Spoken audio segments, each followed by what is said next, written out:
Good morning. Our hand today is going to be pocket 6. We're in the small blind, folds around the button, who opens to 2.8, and then it's on me. We don't know much about button. He's 13 hands in. This is going to be the first hand that he plays. Just based on typical players, I think maybe open raising something like this is probably okay. It's about 34%. He's got the aces, ace-x hands. He's got suited kings. He's got his broadways, pocket pair, connectors, gappers, and so forth. And then it's on me. And what do? Well, I called. And this is kind of interesting. So when I look at ranges now, I'd say this is probably just a standard button, unknown button. And you can see I have a 3-bet range, and that's about it. So I'm not even supposed to have a call range versus a button, a regular button. However, versus a tight button, you can see now we can add 7s, 8s, 9s, and a couple of these. Let's do that. Ace 9, King 10, Queen 10, 10 9 into a calling range. 3 bets much tighter. It's a much tighter range versus the button tight. But I think the reason we're using this is that button's going to have a much stronger range. So when we 3-bet, we want to be able to have that strong range. And then we mix in some calls because I think button has some unpaired hands. So let's say ace king, king queen. And these tight players tend to check if they miss, or they make the c-bet and then check the turn when they miss. So I think some of these hands, what we're looking to do is steal it from them when they check behind at some point in the hand, or we're looking to flop big because a lot of these type players can't get away from a hand. So if we have 7s, 8s, 9s, we flop trips. And if we flop trips and villain flops top pair, good kicker, they usually are going to pay us off. Why we don't have that versus a regular button is a little unknown. Now these are new ranges that I've been playing. If we go through and look at the range that I was playing, this is my calling range versus a small blind. So you can see that we throw in a little bit more polarized range to try to take advantage of the steals. Possibility that he's stealing, so we're raising a little bit more, hoping he folds. We've got a little bit of a calling range, so I know this is the range that I've been following. However, I think what I'm trying to do is kind of expand this range. We're not as polarized. We are much more of like a linear type of range where we're playing, our very strongest hands for a 3-bet, and we don't really have a calling range, and I think that's okay. So I think here we probably should have just gone ahead and raised.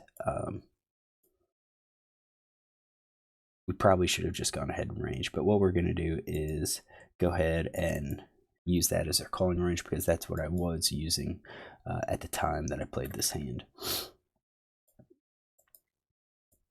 Flop comes out ace 6 7, and this is why I wanted to review the hand, is because we flopped a hand that could allow us to check raise a c-bet. So versus a typical button raising range, this is going to hit them. They're going to have their aces, their ace-x hands, both the suited and offsuit. They're going to make up a sizable percentage of their total range. I'm expecting a c-bet here, and I think when he bets and we raise, I think he's going to continue with his ace-x, or a lot of his ace-x hands, maybe all of them. Depends on the player. Some players, they're not going to be able to fold. They're going to bet and then call that raise, and then they will just call down, call the turn, because if I'm going to check raise, I'm probably going to have to bet again on the turn. On the river, if I bet at the river, I think now I give some players a chance to fold, because now I've bet 3 times in 3 streets. Other players, if I check that river, they're just going to check behind, see the showdown with, let's say, their ace 8 or their ace 2. So I think we're in it. This is a pretty situation I don't want to bet because I think if we bet, it could cause villain 4 to freeze. It actually could cause like king, queen, queen, jack to fold, whereas those types of hands would have made a c bet. So I did check. He bets. What do I think he's going to be betting with? I think he's probably going to be betting with, he should, I think, be betting with near 100% of his range here. And then for us, I think we're looking at top pair plus. I'm sorry, not top pair, 2 pair plus. And then our flush draws, probably, yeah, probably just our flush draws here. So sets and flush draws. And if we look at your combos, we're talking about 6 and 3. It's definitely going to be value heavy.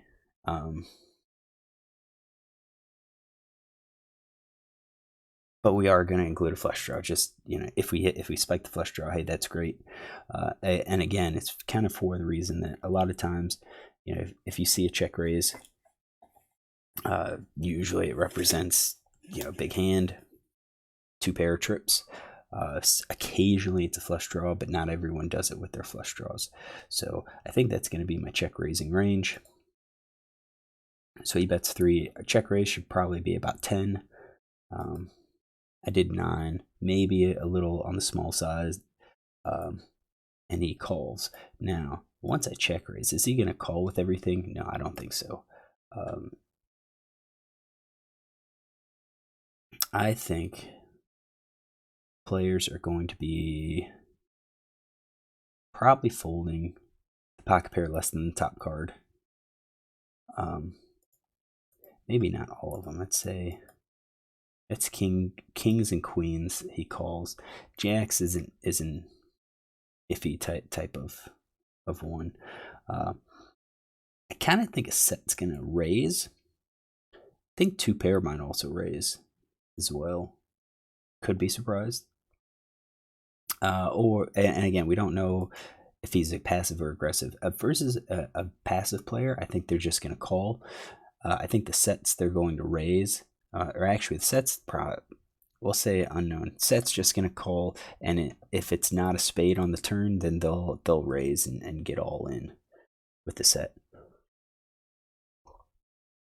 Are we going to keep all their flush draws in? Yeah, let's keep the flush draws. Let's keep the open enders in. All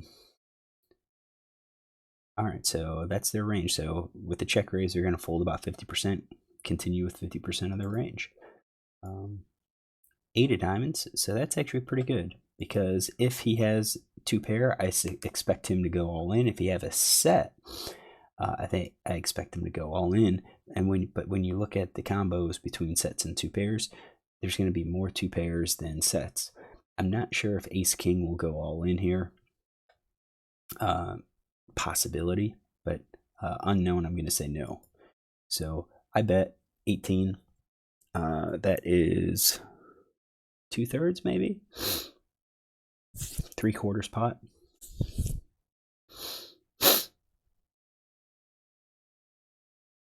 Two-thirds is like 16, so about 3/4. Yep, 3/4. I bet 3/4. I think we're going to be doing it, you know, with our range here. We'll still have that gut shot. That's Jack 10. So our sets and flush draws, we're still making that play, and he calls. All right, so he doesn't raise, which means I think the straight is out. I think the set is out. 2 pair is still a possibility. He may be cautious about that. Don't think gut shot's calling. I think an open ender is probably calling, though. Yeah, we'll leave the 2 pair. I kind of suspect that 2 pair would raise at this point. Because this 2 pair would be like ace 7. Would be ace 7. I think we heavily discount the 6s. There's only, you know, 4 combos of a6 out. No, actually, no, less than that. 3 combos, because one of the aces is on board. So I'm thinking a7. A7, maybe ace8 if he got unlucky to hit that. So he's calling. He didn't raise, so I think we're good. King of Hearts. Let's go back. Kings and Queens, I think, is going to fold. Obviously, there's going to be a small percentage of the time that he'll call, but I think generally Kings and Queens will now fold. We made 2 bets. We made a big bet. I think he's just going to dump it. So when the King of Hearts comes out, I'm not worried about losing to Trip Kings. Not really worried about losing to Trip Aces because, again, I think if he had trips, he was going to come in and raise on that turn. Just in case I've got the spade draw. He's going to be scared of that spade draw. I mean, with how he played, I think spade draw is out there. So, yeah, I'm also kind of worried about straight draw. So at this point, based on how I played it, I think I could have sets and 2 pair and flush draw maybe. I think we could also have the straight, although I think the straight draw would have been a better check call hand. Check call on the flop, and then maybe a bet on the turn, maybe a lead on the turn. So here we are with the King of Hearts. I've had initiative. What do I do now? I think I'm betting sets for value. Question is, how many spades does he have? So with this top pair, do we think he'll be able to fold all of his top pair hands? I don't know. Did he have top pair all the way? Let's get rid of some of these top pairs. Let's say he like dumps these. He'll keep ace 5 because that's the open ender. Let's say he only has those. So then with the King of Hearts, he's got 49. He's got 33% 2 pair. So if we bet as a bluff, we're hoping to get him to fold some of these hands. And if he's called this long, I only think he might be calling, or he might fold ace 5. I think ace 9's probably going to be calling. Probably. Let's figure this out. Let's say we bet the river again. I kind of think, let's say ace jack plus is going to call. He's calling with 2 pair. I think the straight's going to come in for a raise. Everything else below is going to be calling. So here's his range. All right, so that's his range. And what I'm going to do is move that range over to Equilab. That's his calling range. And the question is, if I just do the sets, I guess I better, yeah, that's already, it should be 64%. Oops. Let's get our board. So ace of spades, 7 spades, 6 of hearts.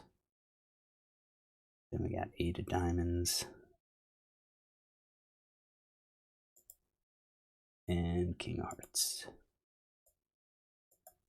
Yep, 63. And that's going to be the range that he calls. If I add middle pair, how does that affect it?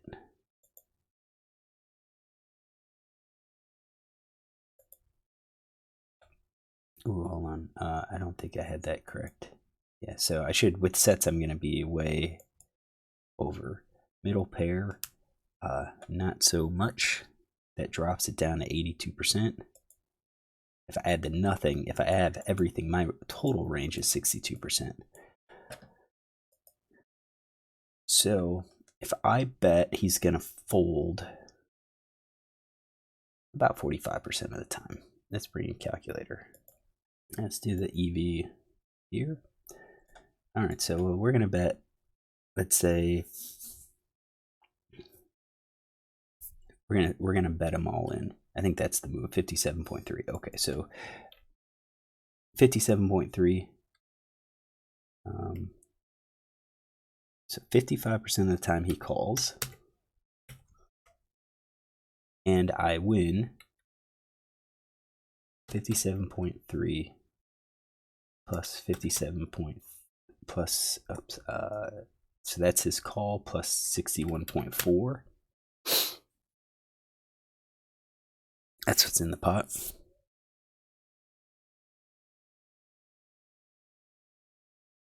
No, hold on, that's not right. 63. Let's do this again. Let's clear it. Okay, so I bet pot. So I bet 57.3, and he's either going to call or he's going to fold. So 45% of the time he folds, I win 61.4. The other percentage of the time, 55%. All right, now I'm going to win 63% of the time. 63% of the time I'm going to win, and I will win 57.3 plus 61.4. And then the other 64, so is that 40, 36? The other 36% of the time, I will lose my 57.3. I think we're good.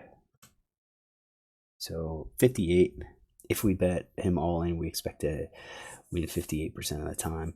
If we don't bet, then it's just whatever his is.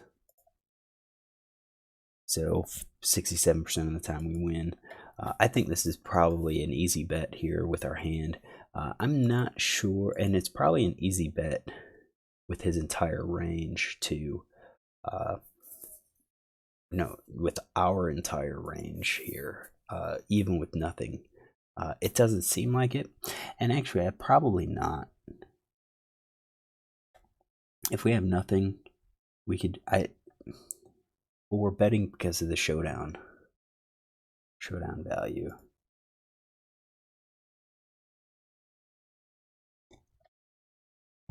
Some of the time we bet for nothing, we're going to win the pot, and I think those are the hands.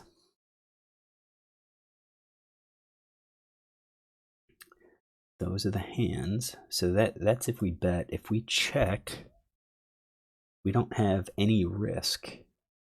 So about 68% of the time we win what is in the pot, which is 61.4. 41. So yeah, checking behind or checking here it seems to be a lower EV. I think our max EV is just to go ahead and shove him all in, even with our missed spade draws, even with our second pair type hands, because we're gonna take advantage of the fact that he's folding about 45% of the time, or we expect him to fold 45% of the time. We can win more of those times than times we just check down and he checks behind and so forth. So yeah, this looks like we are supposed to be betting. I did bet. I bet him all in. He called. I'm gonna stick with my call here, or my read for this player, and we get to see a showdown, and he shows ace queen. And ace queen is one of those hands that's going to call. So we had the read. I think I like the check raise. I'm not sure about my pre-flop play. I think this was probably a little loose to call. I think if we 3-bet, he could 4-bet and we fold. If he just calls, that's actually pretty good. We're still going to get it all in. But if he had a hand like king queen, I think we c-bet and he's probably just going to fold. He's probably just going to fold on this board. So I think we got lucky by checking, or by calling and then flopping trips. I think a better play pre-flop is to go ahead and 3-bet and put villain at a decision of either continuing or 4-betting. And if he 4-bets, then we could play basically perfect versus that. We can fold everything except our aces and kings, maybe even ace king. All right, hopefully you enjoy this. If you do, look tomorrow for another.